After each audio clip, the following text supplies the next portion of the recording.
ಕೋಲಾರ ಜಿಲ್ಲೆಯಲ್ಲಿ ಹಾಡಹಗಲಲ್ಲೇ ಸಿನಿಮೆಯ ರೀತಿಯಲ್ಲಿ ವ್ಯಕ್ತಿಯ ಕೊಲೆಗೆ ಯತ್ನ ಆಗಿದೆ. ಮಾಲೂರು ತಾಲೂಕಿನ ಜಂಗಾನಹಳ್ಳಿ ಗ್ರಾಮದಲ್ಲಿ ಮಂಜುನಾಥ್ ಎಂಬಾತನ ಕೊಲೆಗೆ ಯತ್ನಿಸಲಾಗಿದೆ. ಮಂಜುನಾಥ್ನನ್ನ ಕೊಲೆ ಮಾಡಲು ಗಂಗರಾಜು ಎಂಬಾತ 2 ಲಾಂಗ್ ಸಮೇತ ಆಗಮಿಸಿದ್ದ. ಇವತ್ತು ಮಗನ ತಿಂಗಳ ತಿಥಿ ಕಾರ್ಯಕ್ರಮದಲ್ಲಿದ್ದ ಮಂಜುನಾಥ್ನನ್ನ ಕೊಲೆ ಮಾಡೋಕೆ ಗಂಗರಾಜು ಹುಡಿಕೊಂಡು ಬಂದಿದ್ದ. ಕೈಯಲ್ಲಿ ಲಾಂಗ್ ಕಂಡು ಜನ ಬೆಚ್ಚಿಬಿದ್ದಿದ್ದಾರೆ. ಆರೋಪಿ ಗಂಗರಾಜುನನ್ನ ಮಾಸ್ತಿ ಠಾಣೆಯ ಪೊಲೀಸರು ವಶಕ್ಕೆ ಪಡೆದುಕೊಂಡಿದ್ದಾರೆ.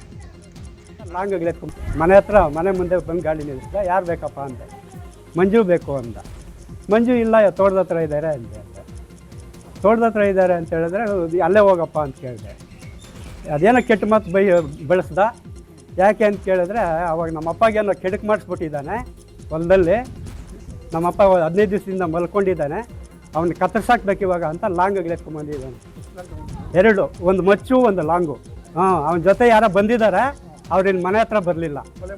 ಕೊಲೆ ಮಾಡೋಕ್ಕೆ ಬಂದಿರೋ. ಕೊಲೆ ಮಾಡ್ತೀನಿ. ವಿವಾಹಿತ ಮಹಿಳೆಯ ಜೊತೆ ಪ್ರೇಮ ಸಂಬಂಧದ ಹಿನ್ನೆಲೆ ಕಲಬುರಗಿಯಲ್ಲಿ ಯುವಕನ ಕೊಲೆ ಮಾಡಿರುವ ಶಂಕೆ ವ್ಯಕ್ತವಾಗಿದೆ. ಆಳಂದ ತಾಲೂಕಿನ ದುತ್ತರಂಗಾಂವ್ ಗ್ರಾಮದಲ್ಲಿ ಈ ಘಟನೆ ನಡೆದಿದೆ. ಆಕಾಶ್ ಮಾಂಗ್ ಮೃತ ಯುವಕ. ಆಕಾಶ್ ಮಾಂಗ್ ಅದೇ ಗ್ರಾಮದ ಯುವತಿ ಜೊತೆ ಪ್ರೇಮ ಸಂಬಂಧ ಇಟ್ಟುಕೊಂಡಿದ್ದ. ಇತ್ತೀಚೆಗೆ ಬೇರೊಬ್ಬ ಯುವಕನ ಜೊತೆಗೆ ಆ ಯುವತಿಯ ಮದುವೆ ಸಹ ಆಗಿತ್ತು. ಆದಾಗ್ಯೂ ಆಕೆಯೊಂದಿಗೆ ಸಂಪರ್ಕ ಹೊಂದಿದ್ದಂತೆ ಆಕಾಶ್. ಈ ವಿಚಾರ ಪೊಲೀಸ್ ಠಾಣೆ ಮೆಟ್ಟಿಲನ್ನ ಹತ್ತಿತ್ತು. ಆದರೆ ನಿನ್ನೆ ಏಕಾಏಕಿ ಮರಕ್ಕೆ ನೇಣು ಬಿಗಿದುಕೊಂಡಂತಹ ಸ್ಥಿತಿಯಲ್ಲಿ ಆಕಾಶ್ನ ಶವ ಪತ್ತೆಯಾಗಿದೆ. ಯುವತಿಯ ಕಡೆಯವರೇ ಕೊಲೆ ಮಾಡಿ ನನ್ನ ಮಗನನ್ನ ನೇಣು ಹಾಕಿದ್ದಾರೆ ಅಂತ ಹೆತ್ತವರು ಆರೋಪ ಮಾಡ್ತಿದ್ದಾರೆ. ಈ ಸಂಬಂಧ ನಿಂಬರ್ಗಾ ಪೊಲೀಸ್ ಠಾಣೆಯ ವ್ಯಾಪ್ತಿಯಲ್ಲಿ ಕೊಲೆ ಪ್ರಕರಣ ದಾಖಲಾಗಿದೆ. ಚಿಕ್ಕಬಳ್ಳಾಪುರ ನಗರದಲ್ಲಿ ನಕಲಿ ಡಿಇಎಫ್ ತಯಾರಿಕಾ ಘಟಕ ಪತ್ತೆಯಾಗಿದೆ. ಚದಲಪುರ ಗೇಟ್ ಬಳಿ ಇರುವ ಕಟ್ಟಡದಲ್ಲಿ ಯೂರಿಯಾ ಬಳಸಿ ನಕಲಿ ಡಿಇಎಫ್ ತಯಾರಿಸ್ತಾ ಇದ್ದ ಘಟಕದ ಮೇಲೆ ಜಿಲ್ಲಾಧಿಕಾರಿ ದಾಳಿ ಮಾಡಿದ್ದಾರೆ. ಡಿಸಿ ಎಸ್ಪಿ ನೇತೃತ್ವದಲ್ಲಿ ದಾಳಿಯಾಗಿದೆ. ಯಾವುದೇ ದಾಖಲೆಗಳಿಲ್ಲದೆ ಯೂರಿಯಾ ಬಳಸಿ ಡಿಇಎಫ್ ತಯಾರಿಕೆ ದಂಧೆ ನಡೀತಾ ಇತ್ತು. 260 ಮೂಟೆ ಯೂರಿಯಾ ಆಯಿಲ್ ಕ್ಯಾನ್ ಅಧಿಕೃತ ಕಟ್ಟಡವನ್ನು ಸೀಸ್ ಮಾಡಲಾಗಿದೆ. ಭಾರತ್ ಬೆಂಜ್, ಟಾಟಾ, ಗಲ್ಫ್ ಕಂಪನಿಗಳ ಹೆಸರಲ್ಲಿ ನಕಲಿ ಆಯಿಲ್ ದಂಧೆ ನಡೆಸ್ತಾ ಇದ್ರು ಇಲ್ಲಿನ ಕಿಡಿಗೇಡಿಗಳು. ಅಗ್ರಿಕಲ್ಚರ್ ಯೂರಿಯಾ ಅಂತ ಬರ್ದಿದೆ, ಬಟ್ ಅದು ಇಂಪೋರ್ಟೆಡ್ ಫ್ರಮ್ ರಾಜಸ್ಥಾನ್ ಅಂತ ಅದ್ರ ಮೇಲೆ ಇದೆ. ಈಗ ನಮ್ಮ ಯೂರಿಯಾನ ಅಂದರೆ ಇಲ್ಲಿ ಯೂರಿಯಾನ ಅಥವಾ ಆಚೆಯಿಂದ ಬಂದಿದೆಯಾ ಅದನ್ನ ಚೆಕ್ ಮಾಡ್ಕೋಬೇಕಾಗುತ್ತೆ. ಈಗ ಅದನ್ನೇ ಸ್ಯಾಂಪಲಿಗೆ ಕಳಿಸ್ತಾ ಇದ್ದಾರೆ, ಲ್ಯಾಬಿಗೆ ಕಳಿಸಿದ್ರೆ ಗೊತ್ತಾಗ್ತದೆ. ಸರ್, ಇದು ನಕಲಿನಾ ಅಥವಾ ಮ್ಯಾನುಫ್ಯಾಕ್ಚರ್ ಮಾತ್ರ ಮಾಡ್ತಿದ್ದಾರೆ ಸರ್? ನಕಲಿನೇ. ಏನು ಪ್ರಿಸ್ಕ್ರೈಬ್ ಪ್ರೋಟೋಕಾಲ್ ಇಲ್ಲ. ಈಗ ಬೇರೆ ಬೇರೆ ಟಾಟಾ ಮೋಟರ್ಸು ಮತ್ತು ಗಲ್ಫ್ ಏಲ್ ಆಯಿಲ್ಸ್ ಈ ಥರ ಬೇರೆ ಬೇರೆ ನಕಲಿ ಬ್ರ್ಯಾಂಡ್ಗಳನ್ನ ಇವ್ರು ಸೃಷ್ಟಿ ಮಾಡಿ ಮಾಡ್ತಾರೆ. ಇಲ್ಲೇ ತಯಾರು ಮಾಡ್ತಿದ್ದಾರೆ ಸರ್? ಇಲ್ಲೇ ಮಾಡ್ತಾ ಇರೋದು ಕಂಡು ಬಂದಿದೆ ಈಗ ಮೇಲ್ನೋಟಕ್ಕೆ. ಗಮನ ಬೇರೆಡೆ ಸೆಳೆದು ಚಿನ್ನದ ಸರ ಕದ್ದಿದ್ದ ವ್ಯಕ್ತಿ ಕೊನೆಗೂ ಅರೆಸ್ಟ್ ಆಗಿದ್ದಾನೆ. ಕಳೆದ ತಿಂಗಳು 21ರಂದು ಸರ್ಜಾಪುರ ಸಮೀಪದ ವಿ ಕಲ್ಲಹಳ್ಳಿಯಲ್ಲಿ ಈ ಘಟನೆ ನಡೆದಿತ್ತು. ಕುಳ್ಳಪ್ಪ ಎಂಬ ವೃದ್ಧನ ಬಳಿ ಆರೋಪಿ ಕೃಷ್ಣಮೂರ್ತಿ ಚಿನ್ನದ ಸರ ಎಗರಿಸಿದ್ದ. ಮೈಕೈ ಮುಟ್ಟಿ ಪುಸಲಾಯಿಸುವ ನೆಪದಲ್ಲಿ ಕಳ್ಳತನ ಮಾಡಿದ್ದ. ಸಿಸಿಟಿವಿ ದೃಶ್ಯ ಆಧರಿಸಿ ತನಿಖೆ ನಡೆಸಿದ ಸರ್ಜಾಪುರ ಪೊಲೀಸರು ಆರೋಪಿ ಕೃಷ್ಣಮೂರ್ತಿಯನ್ನ ಬಂಧಿಸಿದ್ದಾರೆ.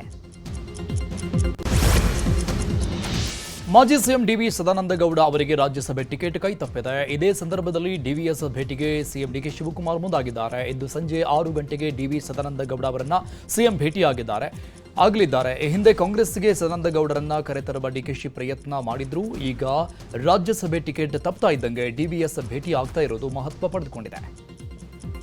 ಪರಿಷತ್ ಚುನಾವಣೆ ನಡುವೆ ಜೆಡಿಎಸ್ ಶಾಸಕರು ಸಿಎಂ ಡಿಕೆ ಶಿವಕುಮಾರ್ ಅವರನ್ನ ಭೇಟಿಯಾಗಿದ್ದಾರೆ. ವಿಧಾನಸೌಧದಲ್ಲಿ ಸೌಹಾರ್ದಯುತ ಭೇಟಿ ಕೊಟ್ಟು ಹೆಚ್ಚಿನ ಅನುದಾನಕ್ಕೆ ಮನವಿ ಮಾಡಿದ್ದಾರೆ. ಜೆಡಿಎಲ್ಪಿ ನಾಯಕ ಸಿಬಿ ಸುರೇಶ್ ಬಾಬು ನೇತೃತ್ವದ ಶಾಸಕರ ನಿಯೋಗ ಸಿಎಂ ಭೇಟಿಯಾಗಿತ್ತು. ಪರಿಷತ್ ಚುನಾವಣೆಗೆ ಕಾಂಗ್ರೆಸ್ನ 5ನೇ ಅಭ್ಯರ್ಥಿ ವಿನಯ್ ಕಾರ್ತಿಕ್ ನಾಮಪತ್ರ ಸಲ್ಲಿಸಿದ್ದಾರೆ. ವಿಧಾನಸೌಧದಲ್ಲಿ ನಾಮಪತ್ರ ಸಲ್ಲಿಸಿದ್ರು. ತಮ್ಮ ಆಪ್ತ ವಿನಯ್ ಕಾರ್ತಿಕ್ ನಾಮಪತ್ರ ಸಲ್ಲಿಕೆಯ ವೇಳೆ ಸಿಎಂ ಡಿಕೆ ಶಿವಕುಮಾರ್ ಹಾಜರಿದ್ರು. ಇನ್ನು ಮಾಜಿ ಸಂಸದ ಡಿಕೆ ಸುರೇಶ್, ಶಾಸಕ ಕುಣಿಗಲ್ ರಂಗನಾಥ್, ಶರತ್ ಬಚ್ಚೇಗೌಡ ಸೇರಿದಂತೆ ಹಲವು ನಾಯಕರು ಸಾಥ್ ಕೊಟ್ರು. ಇನ್ನು ಬಿಜೆಪಿ ಅಭ್ಯರ್ಥಿಗಳಿಂದಲೂ ಕೂಡ ರಾಜ್ಯಸಭೆ ಹಾಗೂ ಪರಿಷತ್ ಚುನಾವಣೆಗೆ ನಾಮಪತ್ರ ಸಲ್ಲಿಕೆ ಮಾಡಲಾಗಿದೆ. ಪರಿಷತ್ನ 2 ಸ್ಥಾನಗಳಿಗೆ ಲಿಂಗರಾಜ್ ಪಾಟೀಲ್, ರಘು ಕೌಟಿಲ್ಯ ನಾಮಪತ್ರ ಸಲ್ಲಿಸಿದ್ದಾರೆ. ಇದೇ ವೇಳೆ ರಾಜ್ಯಸಭೆ ಸ್ಥಾನಕ್ಕೆ ಪ್ರೊಫೆಸರ್ ನಾಗರಾಜ್ ನಾಮಪತ್ರ ಸಲ್ಲಿಸಿದ್ರು. ವಿಧಾನಸೌಧದಲ್ಲಿ ಚುನಾವಣಾಧಿಕಾರಿಗೆ ನಾಮಪತ್ರ ಸಲ್ಲಿಕೆ ಮಾಡಲಾಯಿತು. ಅಭ್ಯರ್ಥಿಗಳಿಗೆ ಮಾಜಿ ಸಿಎಂ ಬಿಎಸ್ ಯಡಿಯೂರಪ್ಪ, ಬಿಜೆಪಿ ರಾಜ್ಯಾಧ್ಯಕ್ಷ ಬಿವೈ ವಿಜಯೇಂದ್ರ, ಮೇಲ್ಮನೆ ಪ್ರತಿಪಕ್ಷ ನಾಯಕ ಛಲವಾದಿ ನಾರಾಯಣಸ್ವಾಮಿ ಬೆಂಬಲ ಸೂಚಿಸಿದರು. ಇನ್ನು ಕಾಂಗ್ರೆಸ್ನ 5ನೇ ಅಭ್ಯರ್ಥಿಗೆ ಜೆಡಿಎಸ್ ಬಿಜೆಪಿ ಕೌಂಟರ್ ಕೊಟ್ಟಿದೆ.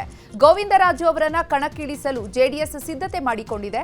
ಈ ಸಂಬಂಧ ವಿಧಾನಸೌಧದಲ್ಲಿ ಜೆಡಿಎಸ್ ಶಾಸಕರು ಎಂಎಲ್ಸಿಗಳ ಸಭೆಯನ್ನ ಮಾಡಿದ್ದಾರೆ. ಈ ಕುರಿತು ಪ್ರತಿಕ್ರಿಯಿಸಿರುವಂತಹ ಅಭ್ಯರ್ಥಿ ಗೋವಿಂದರಾಜು, ಆತ್ಮಸಾಕ್ಷಿಯ ಮತಗಳನ್ನ ನಿರೀಕ್ಷೆ ಮಾಡಿದ್ದೇನೆ. ನನಗೆ 2 ಮತಗಳು ಬೇಕು. ಕಾಂಗ್ರೆಸ್ನ 2 ಶಾಸಕರು ಮತ ಹಾಕುವ ನಿರೀಕ್ಷೆ ಇದೆ ಎಂದಿದ್ದಾರೆ. ಇನ್ನು ಎಚ್.ಡಿ. ದೇವೇಗೌಡರಿಗೆ ರಾಜ್ಯಸಭೆ ಟಿಕೆಟ್ ನಿರಾಕರಣೆಯ ಹಿನ್ನೆಲೆ ಜೆಡಿಎಸ್ ವಿರುದ್ಧ ಕಾಂಗ್ರೆಸ್ನ ಸುರ್ಜೇವಾಲಾ ಲೇವಡಿ ಮಾಡಿದ್ದಾರೆ. ಬಿಜೆಪಿಯಿಂದ ಜೆಡಿಎಸ್ಗೆ ನಿರಂತರವಾಗಿ ಅವಮಾನ ಆಗ್ತಾ ಇದೆ. ಕೇಂದ್ರ ಸಚಿವ ಸ್ಥಾನಕ್ಕೆ ಕುಮಾರಸ್ವಾಮಿ ಅಂಟಿಕೊಂಡಿದ್ದಾರೆ. ಈ ಅವಮಾನವನ್ನ ಸಹಿಸಿಕೊಂಡಿರುವುದು ಅತ್ಯಂತ ನಾಚಿಕೆಗೇಡು ಅಂತ ಲೇವಡಿ ಮಾಡಿದ್ದಾರೆ.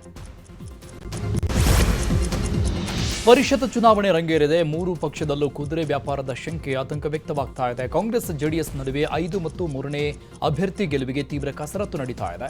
222 ಶಾಸಕರ ಪೈಕಿ ಕಾಂಗ್ರೆಸ್ಗೆ 138 ಶಾಸಕರ ಬಲ ಇದೆ. 62 ಮಂದಿ ಬಿಜೆಪಿ, 18 ಮಂದಿ ಜೆಡಿಎಸ್ ಶಾಸಕರಿದ್ದಾರೆ. ಪಕ್ಷೇತರ ಸದಸ್ಯ ಜನಾರ್ದನ್ ರೆಡ್ಡಿ, ಶಾಸಕ ಯತ್ನಾಳ್ ಜೆಡಿಎಸ್ ಬೆಂಬಲಿಸುವ ಸಾಧ್ಯತೆ ಇದೆ. ಎಸ್ಟಿ ಸೋಮಶೇಖರ್, ಶಿವರಾಮ್ ಹೆಬ್ಬಾರ್ ಕಾಂಗ್ರೆಸ್ ಬೆಂಬಲಿಸುವ ಸಾಧ್ಯತೆ ಇದೆ. ಕಾಂಗ್ರೆಸ್ನ 5ನೇ ಅಭ್ಯರ್ಥಿ ವಿನಯ್ ಕಾರ್ತಿಕ್ ಗೆಲುವಿಗೆ 28 ಮತಗಳ ಅವಶ್ಯಕತೆ ಇದೆ. ವಿನಯ್ ಕಾರ್ತಿಕ್ರನ್ನ ಗೆಲ್ಲಿಸಲು ಸಿಎಂ ಡಿಕೆಶಿ ಪಣ ತೊಟ್ಟಿದ್ದು, ಎನ್ಡಿಎನ 3ನೇ ಅಭ್ಯರ್ಥಿ ಗೋವಿಂದರಾಜು ಗೆಲುವಿಗೆ ಕುಮಾರಸ್ವಾಮಿ ಕಸರತ್ತು ಮಾಡ್ತಾ ಇದ್ದಾರೆ. ಹಾಗಾಗಿ ಕೆಎನ್ ರಾಜಣ್ಣ, ಜಮೀರ್ ಅಹಮದ್ ಅವರನ್ನ ಕುಮಾರಸ್ವಾಮಿ ಸಂಪರ್ಕಿಸಿದ್ದಾರೆ ಎನ್ನಲಾಗ್ತಿದೆ. ಸಿಎಂ ಡಿಕೆ ಶಿವಕುಮಾರ್ ಸಂಪುಟದಲ್ಲಿ ಅಸಮಾಧಾನ ಭುಗಿಲೆದ್ದಿದೆ. ಖಾತೆಗಳ ವಿಚಾರವಾಗಿ ಸಚಿವರು ಬೇಸರ ವ್ಯಕ್ತಪಡಿಸಿದ್ದಾರೆ. ಬೆಂಗಳೂರು ನಗರಾಭಿವೃದ್ಧಿ ಖಾತೆ ಸಚಿವ ಕೃಷ್ಣ ಬೈರೇಗೌಡ ಪರೋಕ್ಷವಾಗಿ ಅಸಮಾಧಾನ ವ್ಯಕ್ತಪಡಿಸಿದ್ದಾರೆ. ಬೆಂಗಳೂರು ನಗರಾಭಿವೃದ್ಧಿ ಖಾತೆಗೆ ಬಿಡಿಎ, ಬಿಎಂಆರ್ಡಿಎ ಒಳಪಡಿಸದಂತಹ ಹಿನ್ನೆಲೆಯಲ್ಲಿ ಅಧಿಕಾರ ವಹಿಸಿಕೊಳ್ಳಲು ಕೃಷ್ಣ ಬೈರೇಗೌಡ ಹಿಂದೇಟು ಹಾಕಿದ್ದಾರೆ. ಖಾತೆ ಹಂಚಿಕೆ ಮಾಡಿ 4 ರಿಂದ 5 ದಿನ ಕಳೆದ್ರೂ ಕೃಷ್ಣ ಬೈರೇಗೌಡ ಅಧಿಕಾರ ವಹಿಸಿಕೊಂಡಿಲ್ಲ. ಬೆಂಗಳೂರು ನಗರಾಭಿವೃದ್ಧಿ ಖಾತೆ ಬಿಡಿಎ, ಬಿಎಂಆರ್ಡಿಎ ಸೇರಿಸಿ 5 ನಗರ ಪಾಲಿಕೆಗಳಿಗೆ ಮಾತ್ರ ಬೆಂಗಳೂರು ಉಸ್ತುವಾರಿ ಪಡೆಯಬೇಕೇ ಅಂತ ವರಿಷ್ಠರ ಬಳಿ ಕೃಷ್ಣ ಬೈರೇಗೌಡ ಅಸಮಾಧಾನ ತೋಡಿಕೊಂಡಿದ್ದಾರೆ. ಇನ್ನು ಖಾತೆ ಕುರಿತು ಸಚಿವ ಕೃಷ್ಣ ಬೈರೇಗೌಡ ಸಿಎಂ ಡಿಕೆ ಶಿವಕುಮಾರ್ ಅವರನ್ನ ಭೇಟಿಯಾಗಿ ಅಧಿಕಾರ ವಹಿಸಿಕೊಳ್ಳದ ಬಗ್ಗೆ ಮಾಹಿತಿಯನ್ನು ನೀಡಿದ್ದಾರೆ. ಬೆಂಗಳೂರು ಉಸ್ತುವಾರಿ ಖಾತೆ ಬದಲಾವಣೆ ಗೊಂದಲ ಬಗೆಹರಿಸಿ ಅಂತ ಮನವಿ ಮಾಡಿದ್ದಾರೆ. ಅಲ್ಲಿವರೆಗೂ ನಾನು ಅಧಿಕಾರ ವಹಿಸಿಕೊಳ್ಳುವುದಿಲ್ಲ ಅಂದಿದ್ದಾರೆ.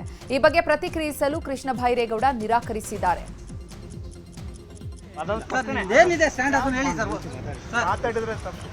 ಇಲ್ಲಪ್ಪ, ನಿಜವಾಗಿ ನಾ ಕಾಮೆಂಟ್ ಮಾಡಿ ಪ್ಲೀಸ್. ನಿಮ್ ಬಗ್ಗೆ ಮಾತಾಡಿದ್ ನೀವು ನೋಡಿ ಕರೆಕ್ಟ್ ಆಗಿ. ನಾನು ಆತರ ಏನು ಮಾತಾಡಿಲ್ಲ. ಅಸಮಾಧಾನ ಇಲ್ವಾ ಸರ್? ಯಾವ ಅಸಮಾಧಾನ ಇಲ್ಲ? ಅವ್ರು ಏನೋ ಟ್ವಿಸ್ಟ್ ಕೊಟ್ರೆ ನಾನು ಏನ್ ಮಾಡಕ್ಕಾಗಲ್ಲ. ಅಲ್ಲ ಸರ್, ನಿಮ್ಗೆ ಯಾವ ಅಸಮಾಧಾನ ಇಲ್ವಾ ಸರ್? ಮಾತೇ ಕಡಿಮೆ. ಜಮೀರ್ ಅಹಮದ್ಗೆ ಸಚಿವ ಸ್ಥಾನ ನೀಡಬೇಕು ಅಂತ ವಿಜಯನಗರ ಜಿಲ್ಲೆಯ ಹೊಸಪೇಟೆಯಲ್ಲಿ ರೈತರು ಪ್ರತಿಭಟಿಸಿದ್ದಾರೆ. ಹೊಸಪೇಟೆಯ ಪುನೀತ್ ರಾಜ್ಕುಮಾರ್ ವೃತ್ತದಲ್ಲಿ ರೈತ ಸಂಘದಿಂದ ಪ್ರತಿಭಟನೆ ಆಗಿದೆ. ರಸ್ತೆ ಮಧ್ಯೆ ಕುಳಿತು ಜಮೀರ್ಗೆ ಸಚಿವ ಸ್ಥಾನ ಕೊಡಬೇಕು ಅಂತ ಆಗ್ರಹಿಸಿದ್ದಾರೆ. ವಿಜಯನಗರ ಉಸ್ತುವಾರಿಯಾದ ಬಳಿಕ ನೂತನ ಜಿಲ್ಲೆಯನ್ನ ಜಮೀರ್ ಅಭಿವೃದ್ಧಿ ಮಾಡಿದ್ದಾರೆ. ತುಂಗಭದ್ರಾ ಕ್ರಸ್ಟ್ ಗೇಟ್ ಒಡೆದಾಗ ರೈತರ ನೆರವಿಗೆ ಬಂದು ಹೊಸ ಗೇಟ್ ನಿರ್ಮಾಣಕ್ಕೆ ನಾಂದಿ ಹಾಡಿದ್ರು. ಇಂತಹ ನಾಯಕರಿಗೆ ಸಚಿವ ಸ್ಥಾನ ನೀಡುವುದರ ಜೊತೆಗೆ ವಿಜಯನಗರ ಉಸ್ತುವಾರಿ ಸಿಗಬೇಕು ಅಂತ ರೈತರು ಆಗ್ರಹಿಸಿದ್ದಾರೆ. ಜಮೀರ್ ಅಹಮದ್ಗೆ ಡಿಸಿಎಂ ಸ್ಥಾನ ಕೊಡೋಕೆ ಆಗ್ರಹಿಸಿ ಧಾರವಾಡ ಜಿಲ್ಲೆ ಕುಂದಗೋಳ ಪಟ್ಟಣದಲ್ಲಿ ಪ್ರತಿಭಟನೆ ಮಾಡಲಾಗಿದೆ. ಮುಸ್ಲಿಂ ಸಮುದಾಯಕ್ಕೆ 5 ಮಂತ್ರಿ ಸ್ಥಾನ ನೀಡಲು ಒತ್ತಾಯಿಸಲಾಗಿದೆ. ಕಾಂಗ್ರೆಸ್ ಸರ್ಕಾರ ಅಧಿಕಾರಕ್ಕೆ ಬರುವಲ್ಲಿ ಮುಸ್ಲಿಮರ ಪಾತ್ರ ದೊಡ್ಡದಿದೆ. ಜಮೀರ್ ಅಹಮದ್ಗೆ ಉಪಮುಖ್ಯಮಂತ್ರಿ ಸ್ಥಾನ ಕೊಡಬೇಕು ಅಂತ ಆಗ್ರಹಿಸಿದ್ದಾರೆ. ನಗರಾಭಿವೃದ್ಧಿ ಇಲಾಖೆಯಿಂದ ಸಾರಿಗೆ ಇಲಾಖೆ ನೀಡಿದ ವಿಚಾರವಾಗಿ ನನಗೆ ಯಾವುದೇ ಬೇಸರ ಇಲ್ಲ ಅಂತ ಸಚಿವ ಭೈರತಿ ಸುರೇಶ್ ಹೇಳಿದ್ದಾರೆ. ವಿಧಾನಸೌಧದಲ್ಲಿ ಮಾತನಾಡಿದ ಭೈರತಿ ಸುರೇಶ್, ಯಾವುದೇ ಇಲಾಖೆ ಕೊಟ್ಟರೂ ಕೆಲಸ ಮಾಡ್ತೀನಿ, ಖುಷಿಯಿಂದ ಕೆಲಸ ಮಾಡುತ್ತೇನೆ. ಎಐಸಿಸಿ ನಾಯಕರು, ರಾಜ್ಯ ನಾಯಕರು ಯೋಚನೆಯನ್ನ ಮಾಡಿ ಖಾತೆಯನ್ನ ಕೊಟ್ಟಿದ್ದಾರೆ. ನಾನು ಯಾವುದೇ ಖಾತೆಯನ್ನ ಕೊಟ್ಟರೂ ನಿಭಾಯಿಸುತ್ತೇನೆ ಅಂದಿದ್ದಾರೆ. ಇನ್ನು ಜಮೀರ್ಗೆ ಮಂತ್ರಿ ಸ್ಥಾನ ಕೊಡುವುದು ಹೈಕಮಾಂಡ್ ನಿರ್ಧಾರ ಅಂದಿದ್ದಾರೆ. ರಾಮಲಿಂಗಾರೆಡ್ಡಿ ಅಣ್ಣವರು ಸಹ ಒಳ್ಳೊಳ್ಳೆ ಕೆಲಸಗಳನ್ನು ಮಾಡಿದ್ದಾರೆ. ಅದರಿಂದ ಸಮರ್ಥವಾಗಿ ಅಲ್ಲಿರುವಂತಹ ಸಮಸ್ಯೆಗಳನ್ನು ಪರಿಹಾರ ಮಾಡಲಿಕ್ಕೆ ನಾನು ಪ್ರಾಮಾಣಿಕ ಪ್ರಯತ್ನವನ್ನು ಮಾಡ್ತೇನೆ. ಮತ್ತು ಸರ್ಕಾರ, ಮುಖ್ಯಮಂತ್ರಿಗಳು ಸಹ ಇದಕ್ಕೆ ಸಹಕಾರ ಕೊಡ್ತೀನಿ ಅಂತ ಹೇಳಿದ್ದಾರೆ. ನನಗೆ ಯಾಕೆ ಬೇಸರ? ಸಾರಿಗೆ ಇಲಾಖೆ ಆಗಲಿ, ಅರ್ಬನ್ ಡೆವಲಪ್ಮೆಂಟ್ ಇಲಾಖೆ ಆಗಲಿ, ಯಾವುದೇ ಇಲಾಖೆ ಕೊಟ್ಟರೂ ಸಹ ಅತ್ಯಂತ ಖುಷಿಯಾಗಿ ಸಮರ್ಥವಾಗಿ ನಾನು ಕೆಲಸ ಮಾಡ್ತೀನಿ ಅಂತಲೇ ಇಷ್ಟು ದೊಡ್ಡ ಖಾತೆಯನ್ನು ಕೊಟ್ಟಿರೋದು. ಅದರಿಂದ ಭಾಳ ಖುಷಿಯಾಗಿ ಈ ಖಾತೆಯಲ್ಲಿ ನಾನು ಕೆಲಸ ಮಾಡಲಿಕ್ಕೆ ನಾನು ಇಷ್ಟಪಡ್ತೀನಿ. ರಾಮಲಿಂಗಾರೆಡ್ಡಿ ಕೆಪಿಸಿಸಿ ಅಧ್ಯಕ್ಷ ಸ್ಥಾನ ಕೈತಪ್ಪಿದ ವಿಚಾರವಾಗಿ ಹುಕ್ಕೇರಿಯಲ್ಲಿ ಸಚಿವ ಸತೀಶ್ ಜಾರಕಿಹೊಳಿ ಮಾತನಾಡಿದ್ದಾರೆ. ಹಿರಿಯರು ಅನುಭವಸ್ಥರು ಅಧ್ಯಕ್ಷರಾಗಿದ್ದಾರೆ. ಅವರ ನೇತೃತ್ವದಲ್ಲಿ ಕೆಲಸ ಮಾಡುತ್ತೇವೆ. ಒಬ್ಬರಿಗೆ ಒಂದೇ ಹುದ್ದೆ ಎಂಬ ಹೈಕಮಾಂಡ್ ಹೇಳಿದ್ದು ಹಿನ್ನೆಲೆಯಲ್ಲಿ ಕೆಪಿಸಿಸಿ ಸ್ಥಾನ ನನಗೆ ಸಿಕ್ಕಿಲ್ಲ. 20 ಸಚಿವ ಸ್ಥಾನ ಖಾಲಿ ಇದೆ. ಅಷ್ಟು ಸಚಿವ ಸ್ಥಾನ ಖಾಲಿ ಇಟ್ಟು ಸರ್ಕಾರ ನಡೆಸುವುದು ಕಷ್ಟ. ಈ ತಿಂಗಳ ಒಳಗಾಗಿ ಸಂಪುಟ ವಿಸ್ತರಣೆ ಆಗಬಹುದು. ಈಗಾಗಲೇ ಜಿಲ್ಲೆಯಲ್ಲಿ ಸಾಕಷ್ಟು ಹಿರಿಯರಿದ್ದಾರೆ. ಹೈಕಮಾಂಡ್ ಅಳೆದು ತೂಗಿ ಸ್ಥಾನ ನೀಡುತ್ತೆ ಅಂತ ಹೇಳಿದ್ದಾರೆ. ಒಬ್ಬರು ಹಿರಿಯರ ಅನುಭವಸ್ಥರಾಗಿದ್ದಾರೆ. ಅವ್ರ ಅಂಡರ್ನಲ್ಲೇ ಕೆಲಸ ಮಾಡ್ತೀವಿ. ಹರಿಪ್ರಸಾದ್ ಅವರ ನೇತೃತ್ವದಲ್ಲಿ ಮಾಡ್ಬೋದು ಬೇಕು. ಈ ಮಂತ್ ಎಂಡ್ ಒಳಗೆ ಮಾಡ್ಬೋದು ಬೇಕು. ಯಾಕಂದರೆ ಈ 20 ಸೀಟ್ ಖಾಲಿದೆ ಟೋಟಲು. ಸೊ ಬೇಗ ಆದರೆ ಒಳ್ಳೇದು. ಯಾಕಂದ್ರೆ ಇಲ್ಲ 20 ಖಾಲಿ ಇಟ್ಟು ಸರ್ಕಾರ ನಡೆಸೋದು ಕಷ್ಟ ಆಗ್ತದೆ. ಜಿಲ್ಲೆಯಲ್ಲಿ 4 ಜನ ಆಕಾಂಕ್ಷಿಗಳು ಮಾತೇಶ್ ಕೌಜಲ್ಗಿ ಸೀನಿಯರ್ ಇವರೆಲ್ಲ ಸೀನಿಯರ್ ಇದ್ದಾರೆ. ನೋಡೋಣ, ಹೈಕಮಾಂಡ್ ಅಳೋದು ತೂಗಿ ಮಾಡ್ತಾರೆ. ಯಾರಿಗೆ ಕೊಡಬೇಕು ಅನ್ನೋದು. 3 ಬಾರಿ ಸಿಎಂ ಸ್ಥಾನ ಕೈತಪ್ಪಿದ್ದಕ್ಕೆ ಡಿಸಿಎಂ ಪರಮೇಶ್ವರ್ ಭಾವುಕರಾಗಿ ಮಾತನಾಡಿದ್ದಾರೆ. ತುಮಕೂರಲ್ಲಿ ತಮ್ಮ ಸಂಸ್ಥೆ ಸಿದ್ಧಾರ್ಥ ಕಾಲೇಜಿನ ಸಿಬ್ಬಂದಿ ಜೊತೆ ಮಾತನಾಡುವಾಗ ಪರಮೇಶ್ವರ್ ಭಾವುಕವಾಗಿ ಮಾತನಾಡಿದ್ದಾರೆ. ರಾಜೀವ್ ಗಾಂಧಿಯವರ ಸಂಪರ್ಕದಿಂದ ಪಕ್ಷ ಸೇರಿಕೊಂಡೆ.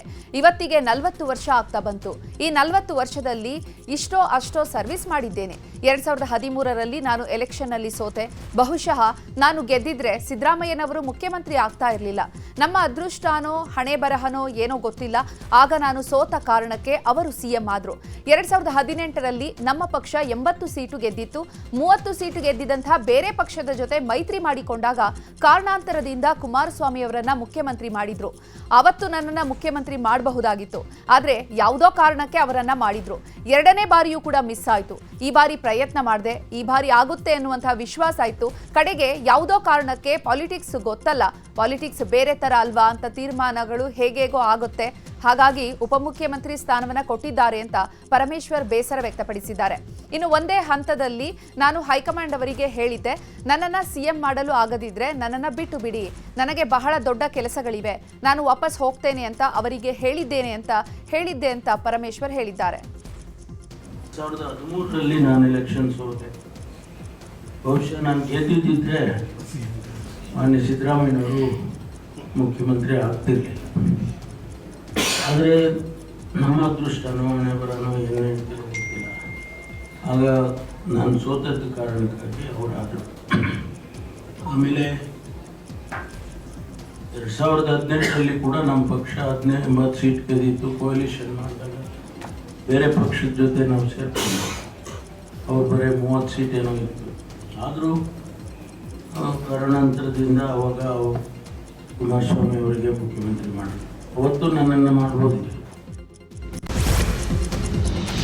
ಸಿಎಂ ಡಿಕೆ ಶಿವಕುಮಾರ್ ಸಂಪುಟ ಸೇರೋಕೆ ಹಿರಿಯ ನಾಯಕರಿಂದ ಕಸರತ್ತು ನಡೀತಾನೆ ಇದೆ. 100ಕ್ಕೆ 100ರಷ್ಟು ಮಂತ್ರಿ ಸ್ಥಾನ ಸಿಗುತ್ತೆ ಅಂತ ಹುಬ್ಬಳ್ಳಿಯಲ್ಲಿ ಶಾಸಕ ಪ್ರಸಾದ್ ಅಬ್ಬಯ್ಯ ಹೇಳಿದ್ದಾರೆ. ಜೂನ್ 20ರ ನಂತರ ಬಿಡುಗಡೆಯಾಗುವ 2ನೇ ಪಟ್ಟಿಯಲ್ಲಿ ನಮ್ಮ ಸಮಾಜಕ್ಕೆ ಮಂತ್ರಿ ಸ್ಥಾನ ಕೊಡಬೇಕು ಅಂತ ಒತ್ತಾಯಿಸಿದ್ದಾರೆ. ಇನ್ನು ಗದಗದಲ್ಲಿ ಶಾಸಕ ಜಿಎಸ್ ಪಾಟೀಲ್ ಪರ ಕಾರ್ಯಕರ್ತರು ಹೋರಾಟ ಮಾಡಿದ್ದಾರೆ. ಮಾಜಿ ಸಚಿವ ಎಚ್.ಕೆ. ಪಾಟೀಲ್ ಹಾಗೂ ಜಿಎಸ್ ಪಾಟೀಲ್ ನಡುವೆ ಸಚಿವ ಸ್ಥಾನಕ್ಕೆ ತೀವ್ರ ಪೈಪೋಟಿ ನಡೀತಾ ಇದೆ. 40 ವರ್ಷಗಳಿಂದ ರೋಣ ಕ್ಷೇತ್ರಕ್ಕೆ ಅನ್ಯಾಯವಾಗಿದೆ. ಜಿಎಸ್ ಪಾಟೀಲ್ ಅವರನ್ನ ಮಂತ್ರಿ ಮಾಡಬೇಕು ಅಂತ ಕಾರ್ಯಕರ್ತರು ಪ್ರತಿಭಟಿಸಿದ್ದಾರೆ. ಮೊದಲ ಪಟ್ಟಿಯಲ್ಲಿ ಮಾಜಿ ಸಚಿವ ಎಚ್.ಸಿ. ಮಹದೇವಪ್ಪಗೆ ಸಚಿವ ಸ್ಥಾನ ಸಿಗದಿದ್ದಕ್ಕೆ ಮಾಜಿ ಸಿಎಂ ಸಿದ್ದರಾಮಯ್ಯ ವಿರುದ್ಧ ದಲಿತ ಸಮುದಾಯ ತಿರುಗಿಬಿದ್ದಿದೆ. ಮೈಸೂರಲ್ಲಿ ಡಿಎಸ್ಎಸ್ ಮುಖಂಡರು ಸಿದ್ದರಾಮಯ್ಯ ವಿರುದ್ಧ ಬಂಡಾಯ ಸಾರಿದ್ದಾರೆ. ಹಳೆ ಮೈಸೂರು ಭಾಗದಲ್ಲಿ ಮಹದೇವಪ್ಪರನ್ನ ಬಿಟ್ಟು ಸಿದ್ದರಾಮಯ್ಯ ಹಾಗೂ ಅವರ ಮಗ ರಾಜಕಾರಣ ಮಾಡೋಕೆ ಸಾಧ್ಯ ಇಲ್ಲ. ಇದನ್ನು ಕಾಂಗ್ರೆಸ್ ಹೈಕಮಾಂಡ್ ಗಮನಿಸಬೇಕು. ಮಹದೇವಪ್ಪಗೆ ಮಂತ್ರಿ ಸ್ಥಾನ ಕೊಡಬೇಕು. ಮಹದೇವಪ್ಪರನ್ನ ಕಡೆಗಣಿಸಿದ್ರೆ ಕಾಂಗ್ರೆಸ್ ನಿರ್ನಾಮ ಗ್ಯಾರಂಟಿ ಅಂತ ಸುದ್ದಿಗೋಷ್ಠಿ ಮಾಡಿ ಎಚ್ಚರಿಸಿದ್ದಾರೆ. ಸಿಎಂ ಡಿಕೆ ಶಿವಕುಮಾರ್ಗಾಗಿ ಪಾರಂಪರಿಕ ಕಟ್ಟಡವನ್ನ ಅಧಿಕಾರಿಗಳು ಒಡೆಸಿದ್ದಾರೆ. ಕುಮಾರಕೃಪಾ ರಸ್ತೆಯಲ್ಲಿರುವಂತಹ ಗೆಸ್ಟ್ ಹೌಸ್ನ ಒಳಗಡೆ ನವೀಕರಣ ಮಾಡಲಾಗ್ತಾ ಇದೆ. ಗೆಸ್ಟ್ ಹೌಸ್ನಲ್ಲಿರುವಂತಹ ಕೊಠಡಿ ನಂಬರ್ 1ರಲ್ಲಿ ಸಂಪೂರ್ಣವಾಗಿ ನೆಲಸಮ ಮಾಡಲಾಗ್ತಾ ಇದೆ. ವಾಸ್ತು ಪ್ರಕಾರ ಕಲ್ಲು ಬಿಲ್ಡಿಂಗ್ ನವೀಕರಣವನ್ನ ಮಾಡ್ತಿದ್ದಾರೆ. ಸ್ಥಳಕ್ಕೆ ಸಿಎಂ ಆಪ್ತ ಜ್ಯೋತಿಷಿ ಬಿಪಿ ಆರಾಧ್ಯ ಭೇಟಿ ನೀಡಿದ್ದಾರೆ. ಬಿಪಿ ಆರಾಧ್ಯರ ಸಲಹೆಯಂತೆ ಕಟ್ಟಡದ ನವೀಕರಣ ಕೆಲಸ ನಡೀತಾ ಇದೆ. ದೇವಮೂಲೆ ಎಂಟ್ರಿ ಕೊಟ್ಟಿದ್ದೀನಿ. ಅಲ್ಲೊಬ್ಬ ಜಾಗ ಖಾಲಿ ಇತ್ತು, ಅದನ್ನು ಕವರ್ ಮಾಡೋಕ್ಕೆ ಹೇಳಿದ್ದೀನಿ. ಚೆನ್ನಾಗಿದೆ, ಎಲ್ಲಿ ಎಂಟ್ರಿ ಕೊಡ್ತಾರೆ ಅಲ್ಲಿ ಚೆನ್ನಾಗಿದೆ. ಇಲ್ಲಿ ಬಿಲ್ಡಿಂಗ್ ಚೆನ್ನಾಗಿದೆ, ವಾಸ್ತುಗಿದೆ. ಒಳಗಡೆ ಎಲ್ಲ ಯಾವುದೂ ಹೊಡೆಯಲ್ಲ. ಸಾಹೇಬ್ರು ಬರ್ತೀನಿ ಅಂದರೂ ಬರಲಿಲ್ಲ. ಕ್ವಾರ್ಟರ್ಸಲ್ಲಿ ಓದ್ತೀನಿ ಅನೆಕ್ ಬಿಲ್ಡಿಂಗು ಅವರ ಅಧಿಕಾರಿಗಳಿಗೆ ಅದು ಅದೇನು ಆಲ್ಟ್ರೇಷನ್ ಹೇಳಿಲ್ಲ, ಇದು ಒಂದೇ ಆಲ್ಟ್ರೇಷನ್. ಮಾಜಿ ಮುಖ್ಯಮಂತ್ರಿ ಆದರೂ ಕಾವೇರಿ ನಿವಾಸದ ಮೇಲೆ ಸಿದ್ದರಾಮಯ್ಯನವರಿಗೆ ವ್ಯಾಮೋಹ ಹೋಗಿಲ್ಲ. ಮುಖ್ಯಮಂತ್ರಿಗೆ ಮಾತ್ರ ಸರ್ಕಾರಿ ನಿವಾಸ ಕಾವೇರಿ ಹಂಚಿಕೆ ಆಗಬೇಕು. ಸಿಎಂ ಡಿಕೆ ಶಿವಕುಮಾರ್ಗೆ ಸರ್ಕಾರಿ ನಿವಾಸ ಬಿಟ್ಕೊಡ್ತಾರಾ ಇಲ್ವಾ ಮಾಜಿ ಸಿಎಂ ಸಿದ್ದರಾಮಯ್ಯ ಅನ್ನೋ ಚರ್ಚೆ ಈಗ ಶುರುವಾಗಿದೆ. ಸರ್ಕಾರಿ ನಿವಾಸ ಕಾವೇರಿಯಲ್ಲಿ ಸಿದ್ದರಾಮಯ್ಯ ಇರೋ ಕಾರಣ ಪರ್ಯಾಯ ನಿವಾಸಕ್ಕೆ ಸಿಎಂ ಡಿಕೆಶಿ ಸಿದ್ಧತೆ ಆರಂಭಿಸಿದ್ದಾರೆ. ಕೆಕೆ ಗೆಸ್ಟ್ ಹೌಸ್ನ ಪಾರಂಪರಿಕ ಕಟ್ಟಡವನ್ನ ಸಿಎಂ ಸರ್ಕಾರಿ ನಿವಾಸ ಮಾಡೋಕೆ ಸಿದ್ಧತೆ ನಡೀತಾ ಇದೆ. ಕಾವೇರಿ ನಿವಾಸವನ್ನ ಪಡೆಯದಿರಲು ಸಿಎಂ ಡಿಕೆ ಶಿವಕುಮಾರ್ ನಿರ್ಧರಿಸಿದ್ದು ಸಿದ್ದರಾಮಯ್ಯಗೆ ಗೌರವ ಸೂಚಕವಾಗಿ ಬಿಟ್ಟುಕೊಡುವ ಸಾಧ್ಯತೆ ಇದೆ.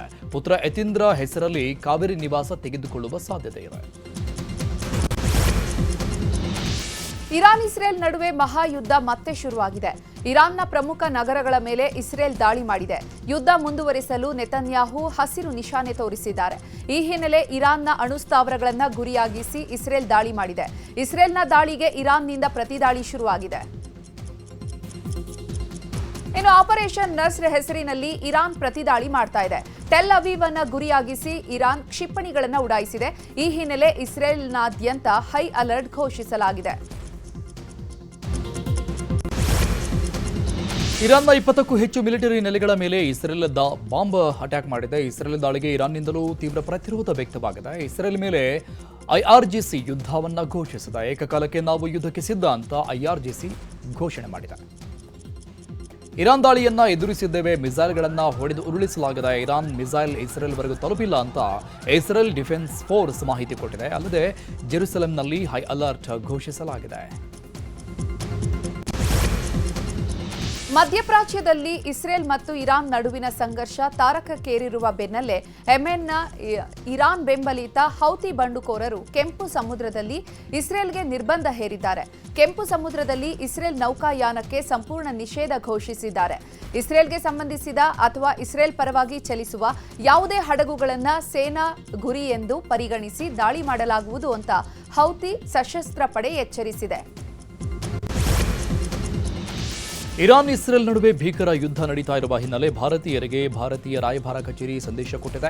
ಒಂದಷ್ಟು ದಿನ ಇರಾನ್ಗೆ ಪ್ರಯಾಣಿಸುವುದನ್ನು ತಪ್ಪಿಸಿ ಇರಾನ್ನಲ್ಲಿ ಇರುವ ಭಾರತೀಯರು ತಕ್ಷಣ ಭಾರತಕ್ಕೆ ವಾಪಸ್ಸಾಗಿ ಅಂತ ತುರ್ತು ಎಚ್ಚರಿಕೆ ನೀಡಿದೆ. ರಾಮನಗರದಲ್ಲಿ ಬಿಡದಿ ಟೌನ್ಶಿಪ್ ಯೋಜನೆ ವಿರೋಧಿಸಿ ರೈತರು ನಡೆಸ್ತಾ ಇರುವ ಹೋರಾಟಕ್ಕೆ ಶಾಸಕ ಯತ್ನಾಳ್ ಸಾಥ್ ಕೊಟ್ಟಿದ್ದಾರೆ. ರೈತರ ಜೊತೆಗೂಡಿ ರೇಷ್ಮೆ, ಅಡಿಕೆ, ಬಾಳೆ, ತೆಂಗು ಬೆಳೆ ವೀಕ್ಷಣೆ ಮಾಡಿದ್ರು. ಬನ್ನಿಗಿರಿ, ಮುಂಡಳ್ಳಿ, ಗೊಲ್ಲಹಳ್ಳಿ, ಹೊಸೂರು ಗ್ರಾಮದಲ್ಲಿ ಬೆಳೆ ವೀಕ್ಷಣೆ ಮಾಡಿದ್ರು. ಬಳಿಕ ಭೈರಮಂಗಲ ಸರ್ಕಲ್ನಲ್ಲಿ ನಡೀತಾ ಇರುವ ಪ್ರತಿಭಟನೆಯಲ್ಲಿ ಭಾಗಿಯಾದರು. ಈ ವೇಳೆ ಮಾತನಾಡಿದ ಯತ್ನಾಳ್ ಸಿಎಂ ಡಿಕೆ ಶಿವಕುಮಾರ್ ವಿರುದ್ಧ ಕಿಡಿಕಾರಿದ್ರು. ಸಿಎಂ ಅವರ ಕ್ಷೇತ್ರದಲ್ಲಿ ಹೇಳ್ತಾರೆ ಯಾರೂ ಜಮೀನು ಮಾರಬೇಡಿ ಅಂತ, ಆದ್ರೆ ಈ ರೈತರ ಜಮೀನು ಯಾಕೆ? ಎಲ್ಲವನ್ನ ಅವರ ಅಜ್ಜಯ್ಯ ಹೇಳ್ತಾರೆ. ನಾನು ವಿಧಾನಸಭೆಯಲ್ಲಿ ಪ್ರಶ್ನೆ ಮಾಡ್ತೇನೆ, ಸಿಎಂ ಸರಿಯಾಗಿ ಉತ್ತರ ಕೊಟ್ಟರೆ ಧನ್ಯವಾದಗಳು ಹೇಳ್ತೇನೆ, ಇಲ್ಲಾಂದ್ರೆ ಅಲ್ಲಿನೇ ಪ್ರತಿಭಟನೆ ಮಾಡ್ತೀನಿ ಅಂತ ಗುಡುಗಿದ್ದಾರೆ. ವಿಜಯಪುರ ಜಿಲ್ಲೆ ಆಲಮಟ್ಟಿ ಕೆಬಿಜೆಎನ್ಎಲ್ ಕಚೇರಿ ಎದುರು ರೈತರು ಬೀದಿಗಿಳಿದಿದ್ದಾರೆ.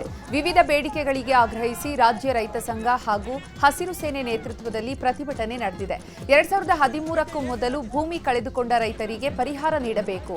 ನಾಗರಬೆಟ್ಟ ಏತ ನೀರಾವರಿ ಯೋಜನೆ ವಿಶೇಷವಾಗಿ ಪರಿಗಣಿಸಿ ಭೂ ಸ್ವಾಧೀನ ಅವಾರ್ಡ್ ವಿತರಣೆ ಸೇರಿದಂತೆ 15ಕ್ಕೂ ಹೆಚ್ಚು ಬೇಡಿಕೆಗಳನ್ನು ಈಡೇರಿಸಬೇಕು ಅಂತ ಆಗ್ರಹಿಸಿದ್ದಾರೆ. ಸಿಟಿ ಬೆಂಗಳೂರಲ್ಲಿ ಮಳೆ ಅಬ್ಬರ ಶುರುವಾಗಿದೆ. ಮಳೆ ಬೆನ್ನಲ್ಲೇ ಮತ್ತೆ ಗುಂಡಿಗಳು ಪ್ರತ್ಯಕ್ಷ ಆಗಿವೆ. ಮಹದೇವಪುರ ವಿಧಾನಸಭಾ ಕ್ಷೇತ್ರದ ಗುಂಜೂರು ಭಾಗದಲ್ಲಿ ರಸ್ತೆಗಳು ಗುಂಡಿಮಯವಾಗಿವೆ. ರಸ್ತೆಗಳಲ್ಲಿ ಅಲ್ಲಲ್ಲಿ ಗುಂಡಿ ಬಿದ್ದಿರೋದ್ರಿಂದ ಸಂಚಾರದಲ್ಲಿ ವ್ಯತ್ಯಯವಾಗಿದೆ. ದ್ವಿಚಕ್ರ ವಾಹನ ಸವಾರರಿಗೆ ಸಮಸ್ಯೆ ಉಂಟಾಗಿದೆ. ಶಿವಮೊಗ್ಗದಲ್ಲಿ ಸಿಪಿಐ ದೇವರಾಜ್ ನೇತೃತ್ವದಲ್ಲಿ ಸಂಚಾರ ಠಾಣೆ ಪೊಲೀಸರು ನಗರದಾದ್ಯಂತ ತಪಾಸಣೆ ಮಾಡಿದ್ದಾರೆ. ಶಾಲಾ ಕಾಲೇಜು ವಾಹನಗಳ ದಿಢೀರ್ ತಪಾಸಣೆ ಕಾರ್ಯಾಚರಣೆ ಮಾಡಿದ್ದು, ಈ ವೇಳೆ ಮದ್ಯ ಸೇವಿಸಿದ್ದ ಚಾಲಕರ ವಿರುದ್ಧ ಕೇಸ್ ದಾಖಲಿಸಿಕೊಂಡಿದ್ದಾರೆ. ನ್ಯೂಸ್ 18 ವರದಿ ಬೆನ್ನಲ್ಲೇ ಮೈಸೂರಿನ ನಂಜನಗೂಡು ತಾಲೂಕಿನ ದೇವಿರಮ್ಮನಹಳ್ಳಿ ಸರ್ಕಾರಿ ಶಾಲೆ ಪಕ್ಕದಲ್ಲಿ ಇದ್ದ ಅರಳಿ ಮರದ ಕೊಂಬೆಗಳನ್ನು ತೆರವುಗೊಳಿಸಲಾಗಿದೆ. ಪ್ರತಿನಿತ್ಯ ಶಾಲೆ ಕಟ್ಟಡದ ಮೇಲೆ ಅರಳಿ ಮರದ ಕೊಂಬೆ ರೆಂಬೆಗಳು ಬಿದ್ದು ಮಕ್ಕಳಿಗೆ ಸಮಸ್ಯೆ ಉಂಟಾಗ್ತಾ ಇತ್ತು. ಜೀವ ಭಯದಲ್ಲಿ ಮಕ್ಕಳು ಪಾಠ ಕೇಳ್ತಾ ಇದ್ರು. ಈ ಬಗ್ಗೆ ನ್ಯೂಸ್ 18 ವರದಿ ಪ್ರಸಾರ ಮಾಡಿ ಅಧಿಕಾರಿಗಳ ಗಮನ ಸೆಳೆದಿತ್ತು. ಇದರಿಂದ ಎಚ್ಚೆತ್ತ ಅಧಿಕಾರಿಗಳು ಕ್ರೇನ್ ಮತ್ತು ಜೆಸಿಬಿ ಬಳಸಿ ಮರದ ರೆಂಬೆ ಕೊಂಬೆಗಳನ್ನು ತೆರವು ಮಾಡಿದ್ದಾರೆ.